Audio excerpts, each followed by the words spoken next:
Qué bueno que pudiéramos aprovechar estas horas santas para tener una reflexión seria y lo más práctica posible.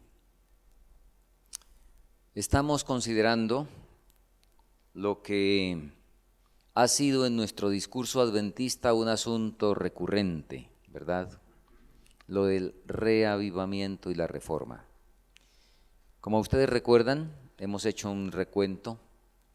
A partir de 1887 hemos recibido en diversas épocas, bajo diversos liderazgos, un llamado en esa dirección. Ha sido un huésped que ha venido porque presuntamente lo hemos invitado, pero no le hemos dicho que se quede. Él ha venido respondiendo a la invitación y sencillamente ha tenido que irse.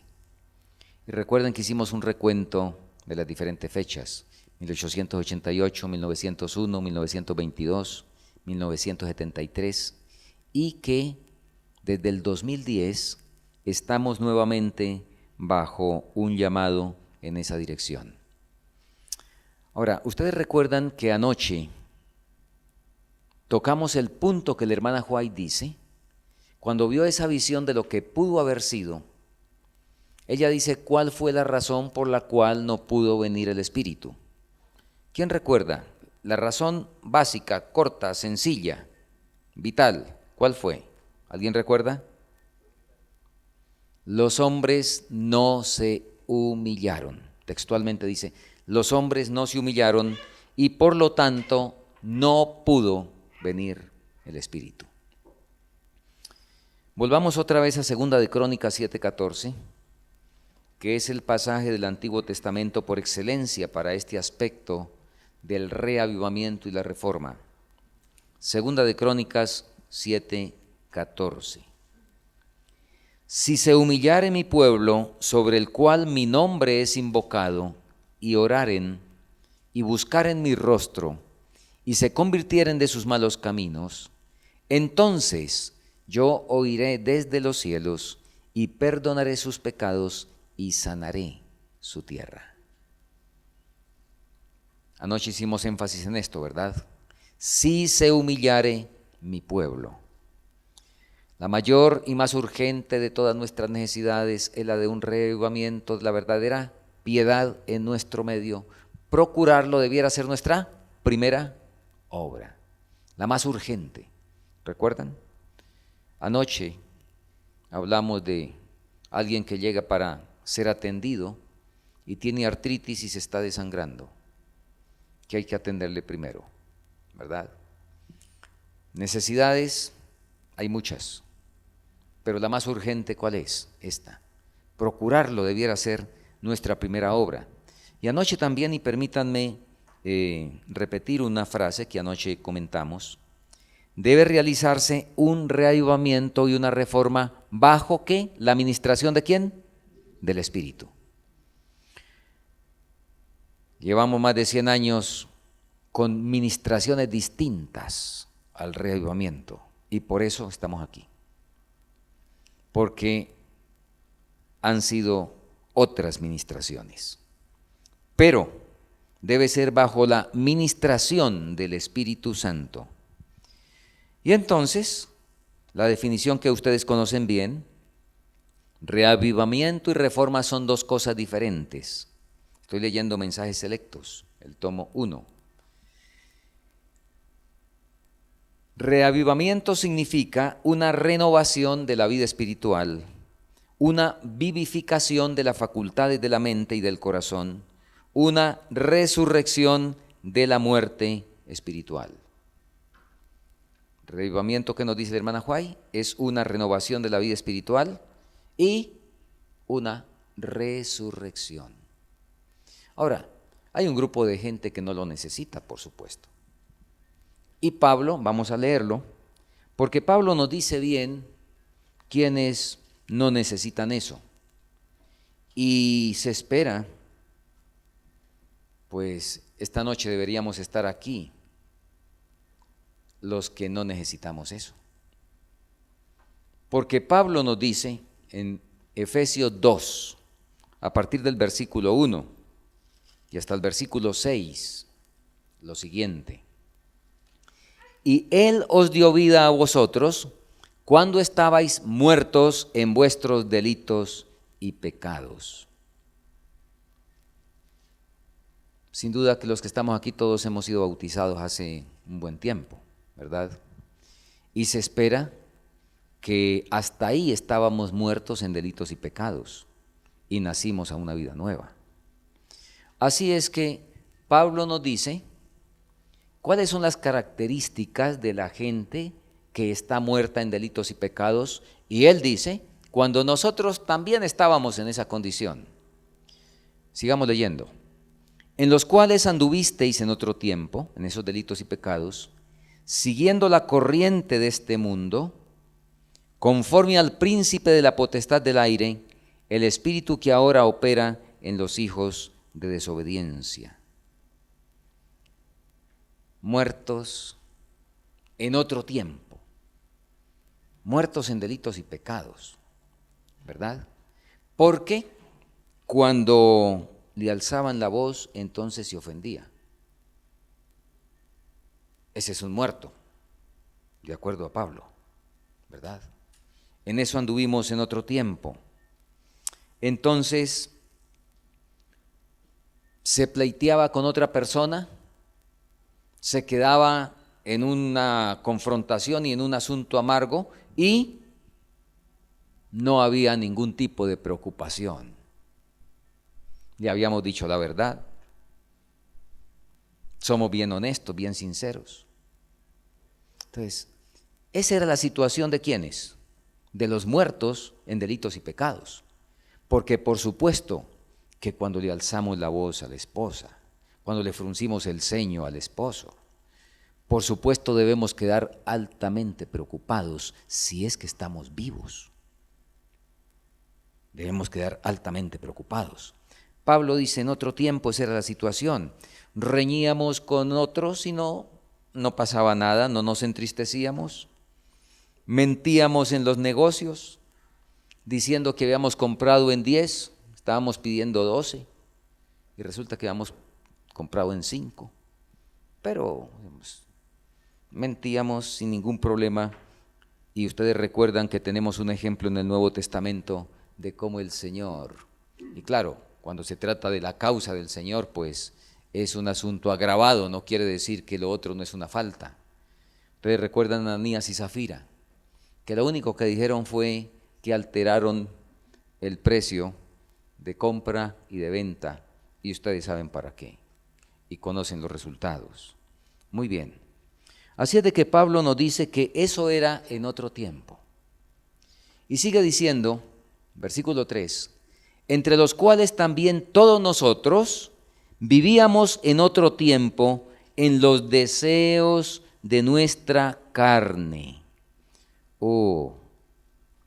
Parrillada y Coca-Cola sin sentir ningún problema de conciencia, deseos de la carne. ¿Qué más? Estadio y circo. Ojo concupiscente y ningún dolor, ninguna preocupación por eso. A los muertos no les duele, no hay problema. Vanidad de la moda, sin aprensión por el orgullo, por una de las cosas que el Señor dice que es de lo más desesperado, ¿verdad? El apóstol dice, éramos hijos de ira por naturaleza, igual que los demás. Bueno, había una diferencia. Nosotros éramos del séptimo día, o somos del séptimo día. Es la única diferencia, los otros no son del séptimo día, son de otro día, el primero o el sexto o el quinto, en fin, ¿verdad? Hijos de ira igual que los demás. Y ahora dice, pero Dios, que es rico en misericordia, por su gran amor con que nos amó, estando nosotros allá atrás, muertos en delitos y pecados, nos dio vida juntamente con Cristo. ¡Qué bendición! Que ya no necesitamos el reavivamiento porque eso era atrás, muertos en delitos y pecados. Eso es lo que Pablo está diciendo. Bueno, y creo que esta noche podemos permitirle al Señor un examen para ver si es así, como Pablo dice aquí en Corintios, o lamentablemente sí necesitamos, y gracias al Señor por su misericordia que nos ofrece la oportunidad, sí necesitamos la resurrección que nos dice la hermana Huay. Sí necesitamos el reavivamiento, el cual es ¿qué? Una resurrección de la muerte espiritual, donde ahora bajo esa resurrección y al estar en ese camino de la santificación, donde hay que tener una ruda lucha con el yo, con los apetitos, con las tendencias, tanto hereditarias como cultivadas, entonces ahora somos sensibles. Y entonces ahora, frente a la falta, no podemos descansar tranquilos hasta que no arreglamos el problema con el hermano, con el papá, con el hijo. No podemos dormir en paz, ¿verdad?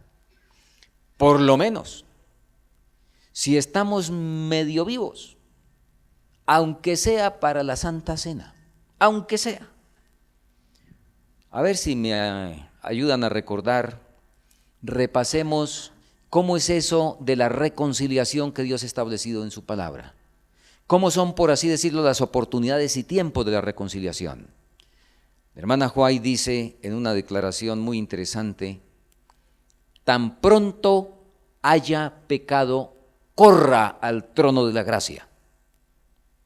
Tan pronto recibe la conciencia,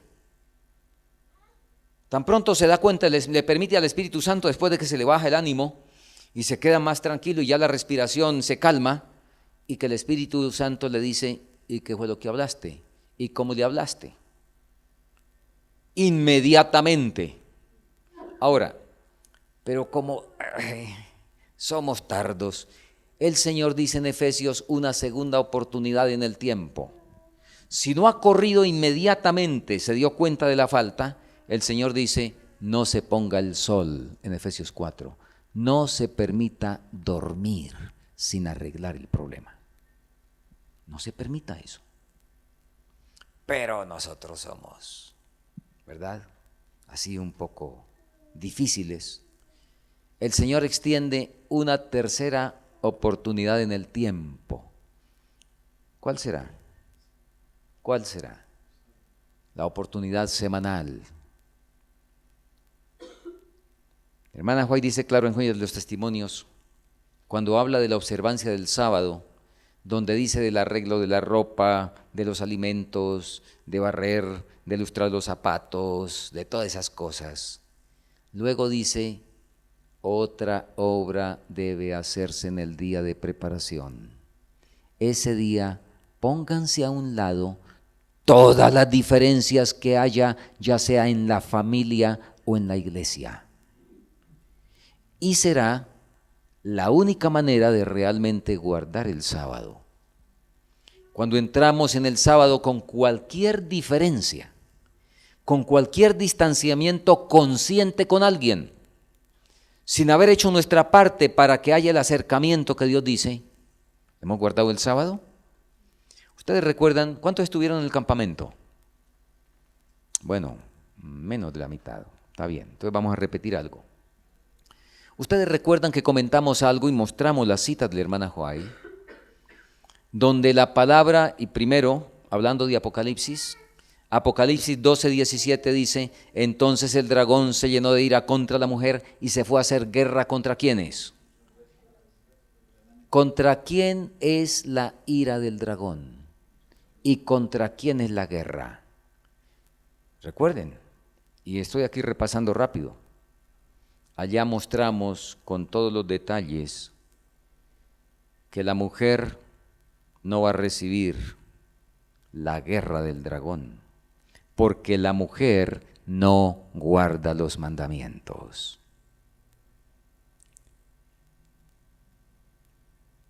Recuerden que leímos citas de la hermana Huay, donde ella dice, por ejemplo, en Recibiréis poder, y se repite la cita en el 5 de diciembre, de Alza tus ojos, donde ella dice, cuando estemos diariamente bajo el control del Espíritu de Dios, entonces seremos el pueblo que guarda los mandamientos. Y hablamos, por ejemplo, del sábado. ¿Cómo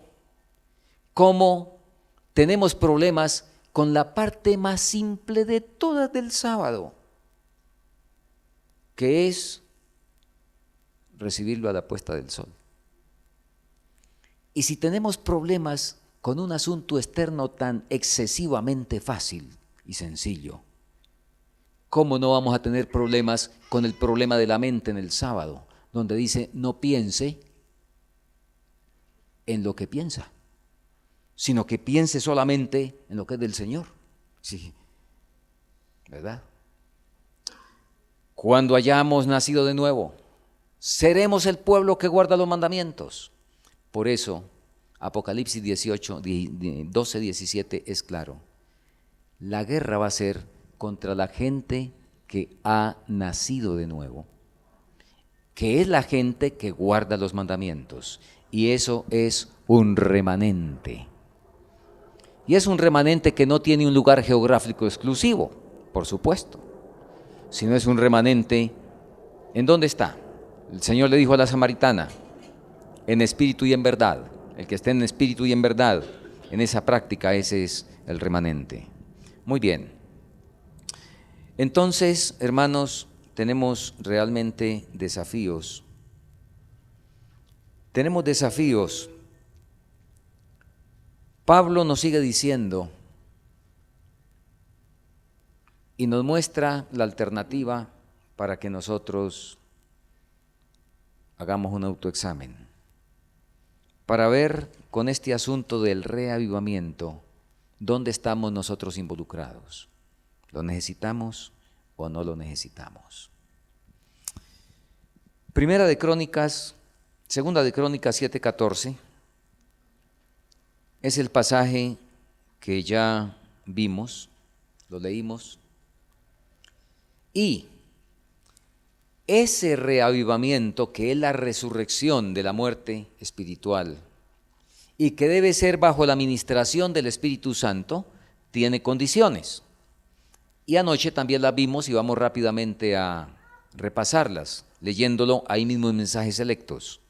Mediante la humillación, la confesión, el arrepentimiento y la oración ferviente, nos corresponde cumplir con las condiciones en virtud de las cuales el Señor ha prometido darnos su bendición.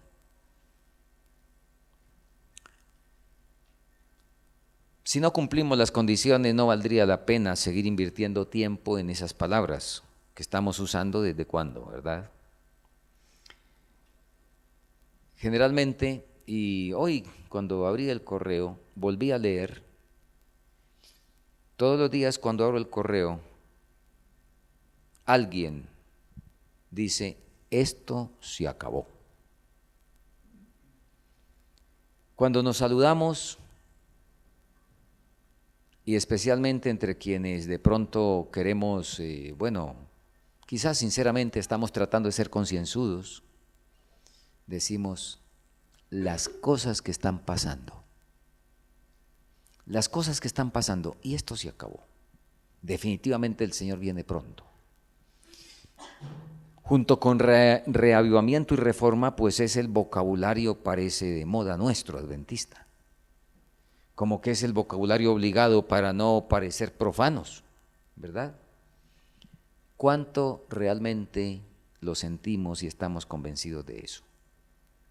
¿Cuánto estamos convencidos de eso? ¿Cuánto lo sentimos? ¿Verdad?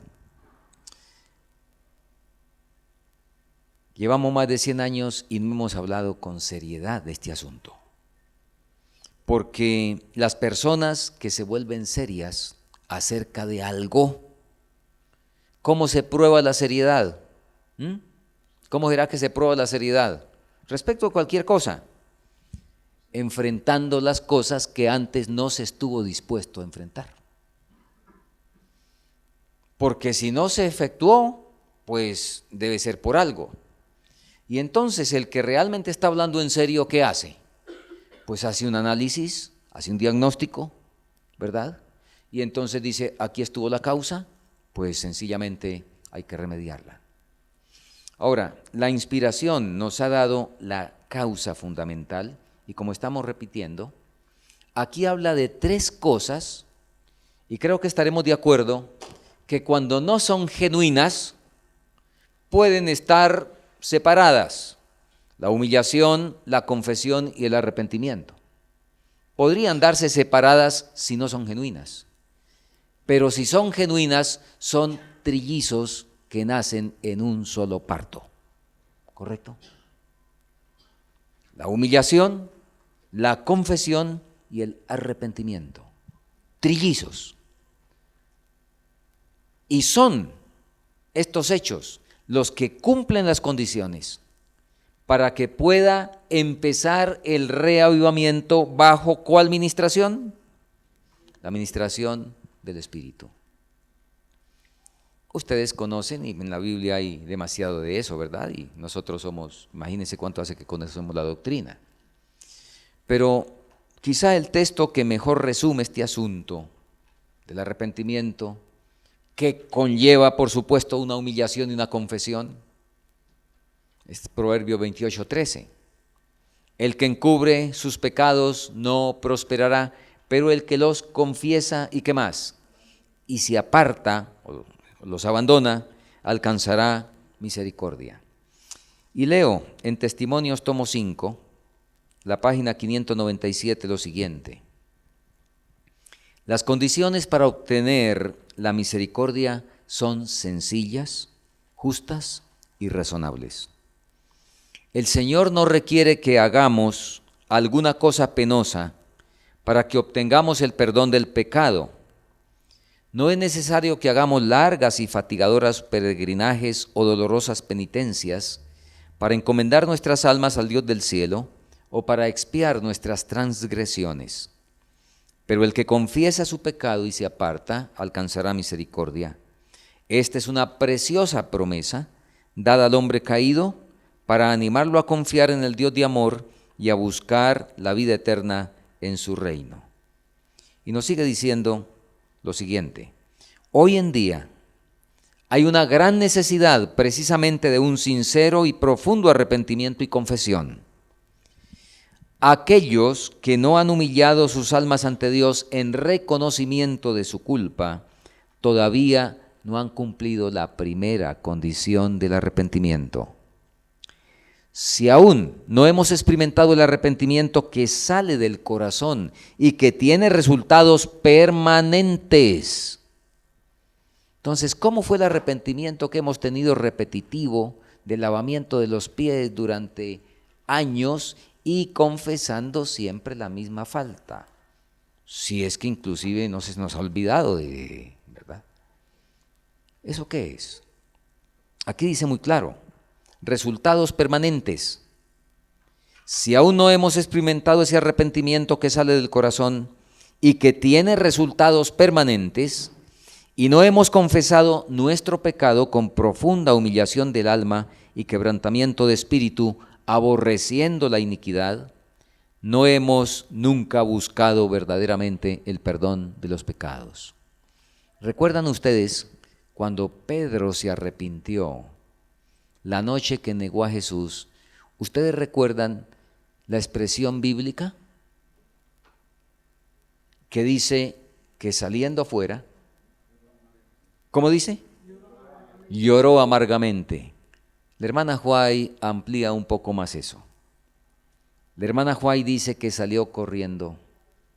Fue allá al huerto donde debería haber velado, y en ese mismo lugar donde le había fallado al Señor al no velar y orar, empezó por ahí la falla, ¿verdad? En ese mismo lugar, la hermana Huay dice textualmente en el deseo de todas las gentes, puso su rostro en tierra y se quiso morir. Yo no sé cuántos de ustedes habrán experimentado eso. Yo me quise morir 8 días después de que murió mi hija. Y las misericordias del Señor, mientras no pude estar en la finca para encontrarme al Señor, porque los 8 días siguientes, por diferentes razones y hasta hubo un derrumbe para subir a la finca, etcétera, entonces nos tocó permanecer en la ciudad. Y yo no recordé una omisión grave que había tenido con mi hija.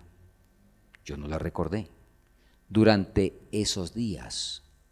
Oh, el Señor, cómo es de misericordioso. Él es capaz de borrar un recuerdo durante algún tiempo si la circunstancia no está para poder afrontar el asunto como debe afrontarse, ¿verdad? Así es de que yo no recordé eso. Pero cuando ya estuve en la finca, el segundo día que me levanté muy de madrugada a orar, siempre para ese momento, como los impactos están frescos, yo decía, bueno, a esta hora tuvo que estar muriendo mi hija, y a la hora que ella había estado muriendo, yo estaba orando. Pero cuando vino a mi mente una omisión que tuve con ella, una omisión en un orden espiritual en algún momento, yo me quise morir. Y creo que el Señor me perdonó, porque si no me hubiera perdonado, la culpa me habría abatido y en poco tiempo yo me habría muerto, ¿verdad? Pero el Señor ha dicho que Él carga la culpa, ¿verdad? Nosotros confesamos el pecado, le entregamos el pecado y Él carga la culpa y podemos entonces nosotros seguir adelante. Así es que estamos leyendo lo que es el verdadero arrepentimiento. ¿Quiénes? Si no hemos confesado nuestro pecado con verdadera humillación del alma y quebrantamiento de espíritu, aborreciendo la iniquidad, no hemos nunca buscado verdaderamente el perdón de los pecados. Y si nunca lo hemos buscado, nunca hemos encontrado la paz con Dios. La única razón por la que no obtenemos la remisión de los pecados es porque no estamos dispuestos a doblegar nuestros altivos corazones y a cumplir las condiciones de la palabra de verdad. Página 598, Testimonios, tomo 5. Ahora, Satanás sabe el poder cuando esto se hace. Y por eso es que nos dice en el mismo tomo y la página 606 lo siguiente. Sabemos que jamás se ha hecho un esfuerzo religioso en el cual Satanás no haya hecho los mayores intentos de entremeterse y en estos últimos días lo hará como nunca antes. ¿Correcto? Si este reavivamiento que se está hablando en nuestra iglesia a partir del 2010, si Satanás olfatea que por el tiempo es el último, si Satanás olfatea eso, entonces lo hará como nunca antes. Voy a preguntar algo y espero que todos estén atentos.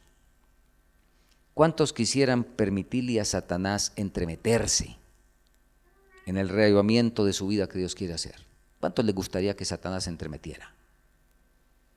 Pues si no nos gusta, si no queremos, entonces debemos hacer lo que el Señor dice.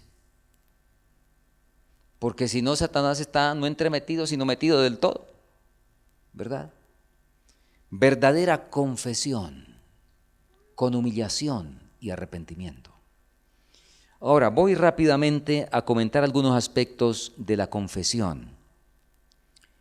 No debe llevarse a cabo actividades en forma generalizada en cuanto al asunto de la confesión. No sé si acá en Calacala habrá ocurrido alguna vez que en alguna sesión especial donde se le está permitiendo al Señor obrar y se hace algún llamado a estar en paz y en armonía todos. No sé si habrá ocurrido alguna vez que alguno pase y dice, hermanos, yo quiero estar en armonía con Dios y con todos ustedes. Así es de que, por favor, si a alguno lo he ofendido, tenga la bondad de perdonarme. No sé si habrá pasado, pero déjeme decirles que eso no vale nada, eso no sirve para nada, ¿verdad? Porque lo más seguro es que yo estoy, que mi conciencia me recuerda bien que yo con Carlitos fui deshonesto y me falta el valor. No tengo la cobardía, ¿verdad? Del cual el Señor no nos ha dado espíritu de cobardía al cristiano. Para eso al cristiano el Señor no le ha dado espíritu de cobardía. Lo más fácil para un verdadero cristiano, hermano, lo más fácil es decir, perdóneme. Es lo más simple que hay, ¿correcto? Pero es para el cristiano. Y Pablo dice que no tenerlo, dice en 1 Timoteo, es espíritu de cobardía. Entonces, como yo soy cobarde, les digo aquí que si alguno le ha ofendido, que me perdone. Nada en forma generalizada. Y sigo leyendo, página 601, estoy leyendo de Testimonios, tomo 5. La verdadera confesión es siempre de carácter específico y reconoce pecados particulares. En su oración con el Señor, al acostarse, por favor, hermano, Señor, perdóneme mis pecados del día. No dijo nada. No dijo nada. El Señor no le puede perdonar nada. La verdadera confesión que estamos leyendo es siempre de carácter específico. ¿Será que usted tiene tan mala memoria y siendo que quedó mal? Yo quedé mal de lo descortés y de lo altivo que fui con el hermano Marcelo, y pues la conciencia un rato me martilló, pero el orgullo no me dejó. Y entonces por la noche, por supuesto, antes de dormir me acuerdo y digo, Señor, perdóname mis pecados, ¿verdad? La verdadera confesión es siempre de carácter específico y reconoce pecados particulares. Pueden ser de tal naturaleza que deban ser presentados solamente ante Dios, o pueden ser ofensas que deben confesarse a individuos, o pueden ser de tipo general que deben ser presentados ante todo el pueblo. Pero toda confesión debe ser definida y al punto, reconociendo los mismos pecados de que sois culpables. Muy bien, y hay aquí otra serie de citas que resumen lo que ya dijimos o lo amplían mejor. Confesión secreta, ya lo leímos, las hay, pecados secretos, ¿verdad? Confesión a grupos selectos, hay confesiones que son de tal naturaleza que deben ser llevadas ante unas cuantas personas selectas y reconocidas por el pecador con la más profunda humildad. Y confesiones unos a otros. Hay confesiones que el Señor nos pide que hagamos unos a otros. Y escuchen esto, por favor. Escuchen esto. ¿Qué hacer cuando usted tiene un tremendo resentimiento con alguien, pero el otro no sabe? Finalmente, pues, ¿para qué contarle, cierto? Bueno, vamos a leer esta cita. Si habéis herido a un hermano en palabra o hecho, debéis primero reconciliaros con él para que vuestro culto pueda ser aceptable en el cielo.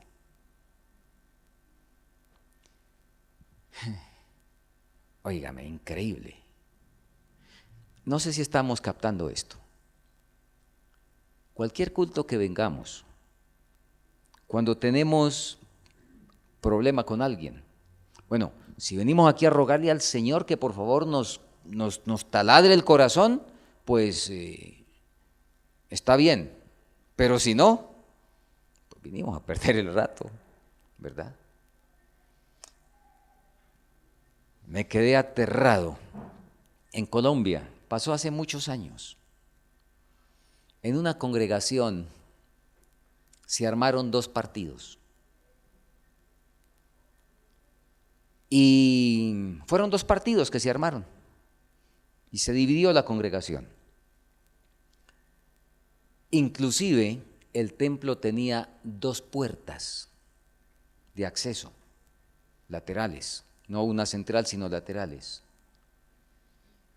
Y no estamos imaginando cosas, era un hecho real. Cada partido tomó una nave, ¿verdad? Y cada partido entraba por su puerta. Y cuando se miraban era para mirarse no muy bien. Increíble que quepa en las mentes la idea de que en esas condiciones dizque vienen a rendirle culto al Señor. Y eso duró meses y meses. Finalmente llegó un ministro que, bueno, hizo una labor y por lo menos externamente la gente cambió de actitud, ¿verdad? Y sin duda que muchos lo hicieron sinceramente. Si habéis herido a un hermano en palabra o hecho, debéis primero reconciliaros con él para que vuestro culto pueda ser aceptable en el cielo. Confesad a los que habéis herido y haced restitución. No sé si ustedes han tenido la experiencia, espero que no lo hayan hecho. Y bueno, y si lo hemos hecho, pues a todos nos toca arrepentirnos, ¿verdad? No sé si usted ha tenido la experiencia que alguien va ofendido y esa persona, usted notó que la conciencia empezó a trabajarle y de pronto la próxima vez que lo encontró fue sumamente amable y le echó el brazo y lo invitó a almorzar. Y después le agregó otro almuerzo y arregló la cosa con almuerzos o con cualquier otra atención, ¿sí? Ahora, como usted es cristiano y como usted sabe que debe perdonar porque usted lo necesita, ¿correcto? Usted debe perdonar porque usted lo necesita independiente de si el otro le pidió disculpas o no. Claro, el otro me hará a mí un gran servicio porque hay un efecto especial hay un efecto mágico en esa actitud donde el otro viene y dice, perdóneme. Entonces, en la ofensa tan terrible que recibí, cuando él viene y pues pide el perdón, me ayuda a mí en la curación. Pero, ¿y si no quiere venir a pedir perdón, entonces qué? Entonces sigo ahí con la herida, ¿hasta cuándo? No. Al cristiano el Señor lo llama perdonar independiente de si le piden disculpas o no. ¿Correcto? Independiente de eso. Pero, repito, si yo tapé la cosa con 3 almuerzos, el hermano que es cristiano, pues deja la cosa así, no hay problema y bueno, él tiene más dificultad para perdonar, tiene más dificultad si yo no hago la confesión, pero con el Señor todo lo puedo en Cristo que me fortalece, así es de que eso se ejecuta. Lo que yo debo entender es que pueden ser 10 o 20 almuerzos o el resto de la vida darle de comer a esa persona, pero que mientras yo no haga una confesión específica, la cuenta está vivita en el cielo. Eso no es dejando que el tiempo tape y que la arena tape. Y que bueno, nos separamos enemistados y bueno, con el tiempo pues la cosa quedó así y ahora nos podemos abrazar y quedó la cosa tapada así porque el tiempo la tapó, ¿verdad? Eso no funciona así. El Señor no funciona así. Eso no funciona aquí en nuestra mente carnal y en nuestras costumbres del pecado, pero no en lo que Dios dice. Termino la cita y escuchen. Si alguien alberga sentimiento de amargura, ira o malicia hacia algún hermano, que se dirija a él personalmente, confiese su pecado y procure el perdón. Aquí no da la idea de que sabe el otro, ¿cierto? Parece que no da esa idea, vuelvo a leer. Si alguien alberga sentimientos de amargura, ira o malicia hacia algún hermano, que se dirija a él personalmente, confiese su pecado y procure el perdón. Se va a sentir mejor. Y aunque no lo crea, va a edificar al otro. Tenga la seguridad de que el otro no se va a poner bravo ahora porque usted le dice que ha albergado un resentimiento contra él, sino que le va a ayudar. Y él va entonces de pronto a través de ese acto de humildad, el Espíritu Santo lo va a ayudar para tocar ese corazón, para a su vez algo que puede tener con usted o con otro, y ver que esa es la actitud cristiana. Muy bien. Ahora, ¿por qué no se hacen esas cosas? ¿Cuál es la razón para no hacer esto? ¿Cómo? ¿Y qué dice la inspiración del orgullo? Uy, en Proverbios cuando dice de las 6 cosas que abomina Jehová y que aún 7 aborrece y usa esas expresiones. 6 cosas abomina a Jehová y aún 7 aborrece su alma. ¿Qué encabeza la lista? Los ojos altivos. Y lo coloca a nivel de ojos. Pero, dicho de otra manera, en una palabra, ¿qué es? El orgullo. Y la ley y el testimonio están perfectamente casados, ¿verdad? Eso sí son uno, eso no son dos y eso no son unidad en la diversidad, son uno en todo. Y entonces el testimonio corrobora a Proverbios diciendo lo siguiente. Palabra de vida del Gran Maestro, página 119. No hay nada. No hay nada que ofenda tanto a Dios y que sea tan peligroso para el alma humana como el orgullo y la suficiencia propia. De todos los pecados es el más desesperado, el más incurable. ¿De cuántos? ¿Y ahí estará el asesinato? Al decir de todos, ¿será que estará el secuestro? ¿Estará el robo? ¿Estará el adulterio? ¿Qué son todos los pecados? Lo que la expresión dice. Nada hay que ofenda tanto a Dios y que sea tan peligroso para el alma humana como el orgullo y la suficiencia propia. De todos los pecados es el más desesperado, el más incurable. Hoy. Bueno, hermanos, me gustaría que esta noche hiciéramos algo práctico. Y bueno, dejamos con el Señor los resultados. No conocemos los corazones. Pero permítanme recordarles lo que leímos anoche en relación de por qué no pudo venir el Espíritu. ¿Se acuerdan? ¿Recuerdan que leímos esa visión que la hermana White tuvo en 1903?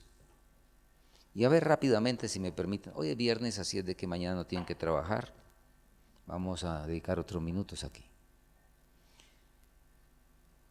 La visión de lo que pudo haber sido.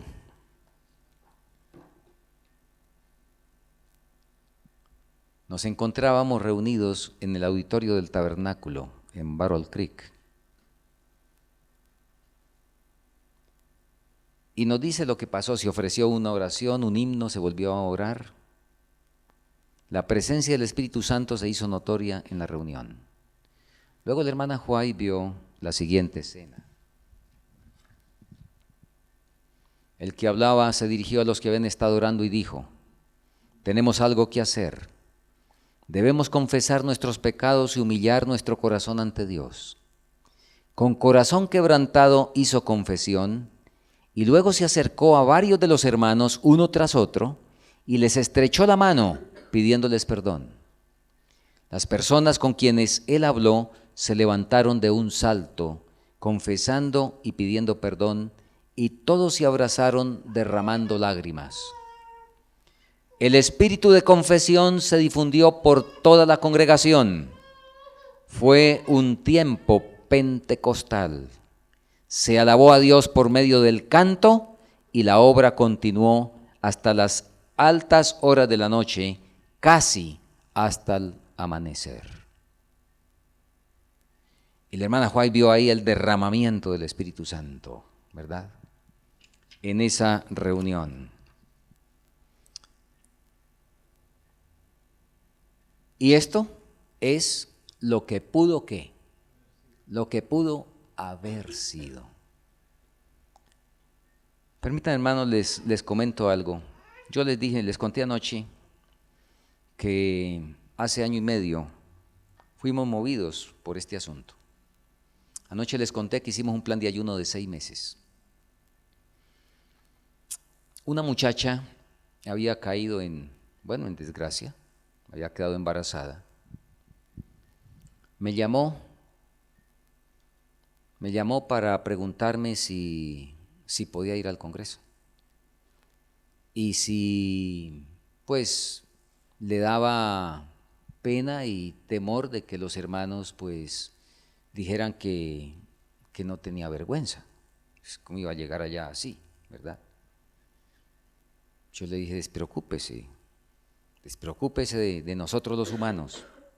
Si el Señor la está llamando, pues claro que es bienvenida. Cuando ella llegó el viernes por la tarde, hablé con ella, le comenté lo que iba a ver en la noche y le dije que pues ella me manifestó su dolor por la situación y pues que quería realmente, bueno, ponerse en paz con Dios. Le dije, bueno, esta noche Dios mediante, vamos a tener el siguiente acto. Y ella me dijo que no, que no se atrevía, que no. Que bueno, si el Espíritu del Señor te toca, de todas maneras te sugiero que no resistas. Bueno, tuvimos una reunión extraordinaria, tomamos esta visión, hicimos un desafío a los hermanos, habíamos estado orando por eso. Esto que pudo haber sido, ¿podrá ser alguna vez? ¿Y en dónde? ¿Esperar que sea en la Asociación General? ¿En dónde? Qué lindo leer de esta manera. Nos encontrábamos reunidos en el auditorio de la iglesia de Calatala. Se ofreció una oración, se cantó un himno, se volvió a orar y siguieron los acontecimientos. Bueno, allá lo hicimos, seguimos al pie de la letra lo que aquí decía. Un servidor había sabido de 3 hermanos que tenían algo contra mí. Pues yo soy un pecador igual que todos, pero el Señor sabe que hace muchos años que no tengo nada y nada es nada absolutamente contra nadie.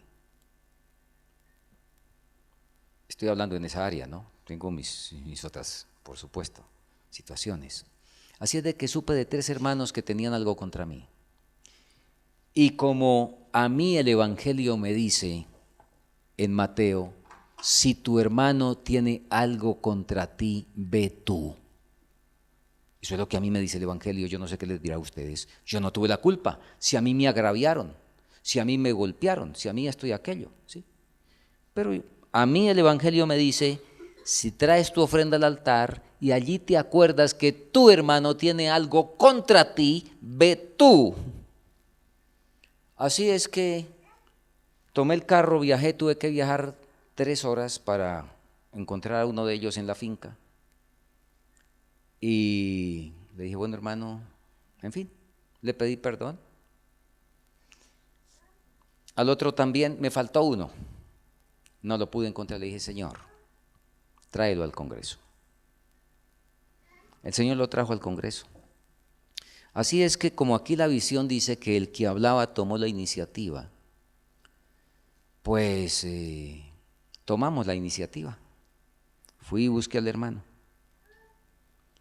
Y luego de eso, entonces hicimos el llamado a los hermanos que tenían autoridad. Se dejaran tocar por el Señor. Pasó un hermano, yo no sabía. Pasó un hermano, me abrazó, muy conmovido, y me confesó que hacía 23 años tenía un resentimiento conmigo. 23 años. Saben, de paso, yo sí decía, ¿por qué el hermano, cuando vienen ciertos vientos de doctrina y ciertas cosas, él tambalea y él se entusiasma? Lo último que se alcanzó a entusiasmar fue con el Espíritu Santo. Bueno, yo llegué a tiempo antes de que se acabara de entusiasmar, ¿verdad? Pero se había entusiasmado con lo advento, reposo, sabática, bueno, con una serie de corrientes. Esa noche entendí. Cuando uno alberga un solo resentimiento con alguien, el Señor no puede escudarlo. el Señor no lo puede salvaguardar. El Señor no puede, no puede. Interesantísimo. Pero les cuento, no sabía yo a qué horas íbamos a terminar. Fue una reunión, lo mejor que recuerdo en mi vida. Confesiones, las familias se reunieron, arreglaron lo que tenían que arreglar. Yo le dije, no sé a qué hora vamos a terminar. Aquí dice que la reunión se había prolongado hasta el amanecer. Así es de que estábamos abiertos, ¿verdad? Pero el Señor quiso que fuéramos a dormir temprano, así es de que antes de las 9 de la noche habíamos empezado la puesta del sol, 5:30. Así es de que pasadas las 8:30 más o menos, nos pudimos ir a dormir. La muchacha embarazada, la muchacha embarazada no hizo confesiones. Claro, su falta era pública, en fin, no hizo confesiones. A las 3 de la mañana sonó un toque en mi ventana. Venía una amiga. Me dice, pastor, fulana quiere por favor que le dé tiempo, ahorita en el culto de las 6. Hemos pasado toda la noche en oración. Y ella me pidió, ella no se siente capaz de hablar, pero me dictó para que yo lea su confesión. Así es de que a las 6 de la mañana, entonces ahora pasaron las 2, pasó ella pues con su estómago abultado, la amiga leyó, pocos ojos secos en la congregación. Y durante el día, ese sábado, se veían grupitos de oración debajo de los árboles, parejas, en fin, ¿verdad? Una cuestión extraordinaria. Y empezamos un nuevo día a nivel de congregación. Después la obra misionera y todo eso ha sido muy diferente. Y alabamos al Señor por eso, ¿verdad? Esa visión de lo que pudo haber sido y no fue. El Señor espera que se haga en todo lugar donde sea necesario. Y si una experiencia de esas la necesitamos, y si la queremos, pues fabriquémosla. Primero en el hogar y después en el lugar donde nosotros estemos. Es la manera de allanar el camino para que venga el Espíritu Santo.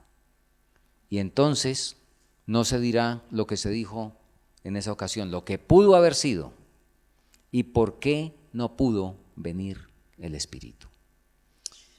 Que el Señor nos ayude, hermanos. No sé, quizá vamos a cantar y vamos a mirar este himno que vimos al comienzo. Te agradecemos por tus misericordias y por la luz de tu palabra. Te agradecemos el ambiente que tenemos en este momento al respirar las primeras atmósferas del sábado, el que podemos hacerlo con alegría, con agradecimiento, pero al mismo tiempo confiamos que con verdadero arrepentimiento. Tú has escuchado cada súplica, tú conoces cada corazón, tú sabes todas las cosas y sabes dar a cada uno conforme a su fe. Sin embargo, todos necesitamos que sea cumplida en nosotros la respuesta al pedido que hicieron los discípulos: Señor, aumenta nuestra fe. Queremos en este sábado realmente poder guardarlo. Por esa razón te agradecemos el perdón que generosamente nos ofreces. Te agradecemos el que podemos entrar en estas horas santas en paz contigo, con el prójimo y con nosotros mismos. Porque tu palabra nos dice que cuando hay el espíritu dispuesto, el corazón contrito y humillado, tú te gozas en decir: confía, hijo, tus pecados te son perdonados. Confiamos que en esa dirección se haya escuchado la voz desde el cielo en nuestro favor, y que podamos mañana regocijarnos una vez más al reunirnos como hermanos y participar juntos del canto, de la oración, de la edificación de tu palabra y del compañerismo unos con otros. Señor, a un pueblo que llevaba 40 años deambulando por el desierto, llegó el momento en que les dijiste: harto habéis rodeado este monte, volveos a las tierras del norte. Nosotros queremos escuchar esa misma voz. Como pueblo llevamos mucho más que 40 años. La inspiración que nos dice que hemos hecho peor que ellos se ha cumplido 4 veces. Sabíamos que al igual que al Israel de antaño, a quien tú querías llevar en cuestión de un par de meses a Canaán, sin embargo les llevó 40 años.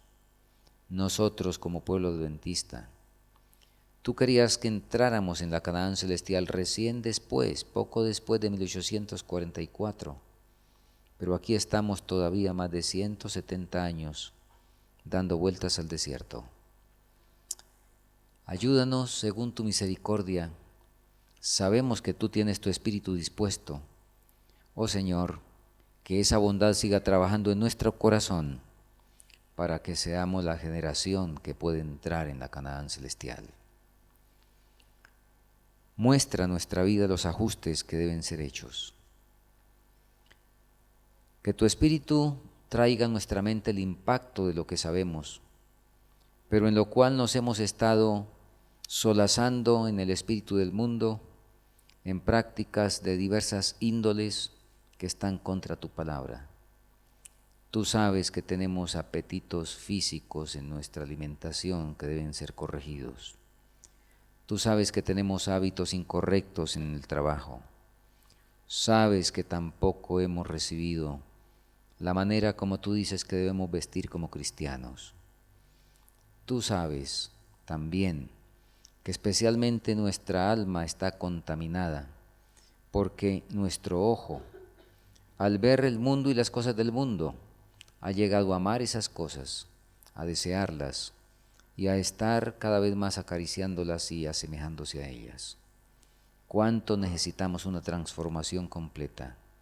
Oh Señor, que esto pueda ser hecho antes de que caiga el incensario de las manos de nuestro gran sumo sacerdote. Ayúdanos para poder permitirte que impacte nuestra mente, aún si no hay otra manera de hacerlo, con el tiempo en que vivimos, con los sucesos que avanzan a una velocidad vertiginosa que nos asombra.